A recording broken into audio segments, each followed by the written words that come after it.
दोस्तों, श्री कृष्ण के उपदेश और ज्ञान के अनेक पहलू हैं जो हमारे जीवन को सकारात्मक दिशा में ले जाते हैं। एक प्रचलित कथा के अनुसार श्री कृष्ण ने बताया कि जो भी मनुष्य अपनी पत्नी की 3 विशेषताओं को देख लेता है वह कभी गरीब नहीं होता है। पहली विशेषता, समर्पण।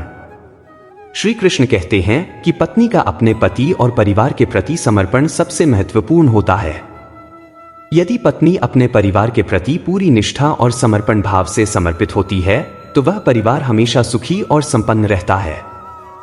समर्पण का अर्थ है अपने कर्तव्यों को पूरी ईमानदारी से निभाना और हर स्थिति में परिवार का साथ देना। दूसरी विशेषता, धैर्य।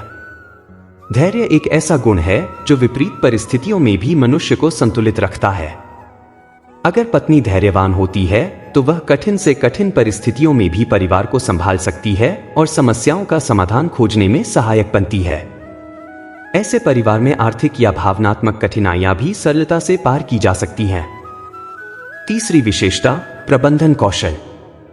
एक पत्नी का प्रबंधन कौशल भी उसकी महत्वपूर्ण विशेषता है। घर की आर्थिक स्थिति को संभालने, परिवार के सदस्यों की देखभाल करने और विभिन्न गतिविधियों को सही तरह से प्रबंधित करने में यह कौशल बेहद काम आता है। यदि वह कुशलता से घर का प्रबंधन कर रही है तो परिवार की वित्तीय स्थिति भी सुदृढ़ रहती है और कोई भी जरूरत बिना पूरी किए नहीं रहती। श्री कृष्ण के अनुसार जिस व्यक्ति की पत्नी में ये 3 गुण होते हैं वह व्यक्ति न केवल सुखी रहता है बल्कि कभी आर्थिक कठिनाइयों का सामना भी नहीं करता। यह कथा हमें सिखाती है कि समर्पण, धैर्य और प्रबंधन जीवन को सरल और सुखी बना सकते हैं। श्री कृष्ण की यह कथा हमें यह भी सिखाती है कि इन 3 गुणों का महत्व केवल पत्नी के लिए ही नहीं बल्कि परिवार के हर सदस्य के लिए है।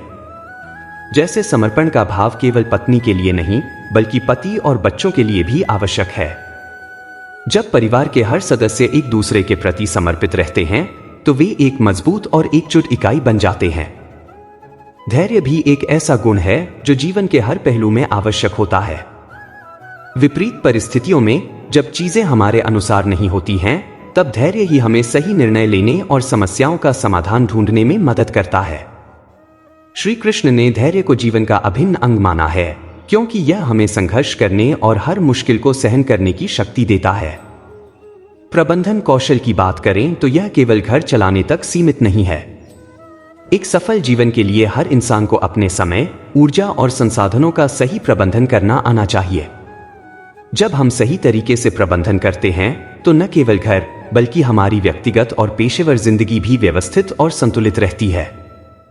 श्री कृष्ण ने अपने उपदेशों के माध्यम से बताया कि परिवार के हर सदस्य का एक दूसरे के प्रति सहयोग और समझ होना चाहिए। तभी घर का वातावरण शांतिपूर्ण और सुखमय बन सकता है। जब हर कोई अपनी जिम्मेदारी को समझकर अपना सर्वश्रेष्ठ देने का प्रयास करता है तो परिवार में कभी भी आर्थिक कठिनाइयों या संघर्ष का सामना नहीं करना पड़ता। श्री कृष्ण के इस उपदेश का सार यही है कि समर्पण, धैर्य और प्रबंधन केवल गुण नहीं है बल्कि यह जीवन जीने का एक तरीका है।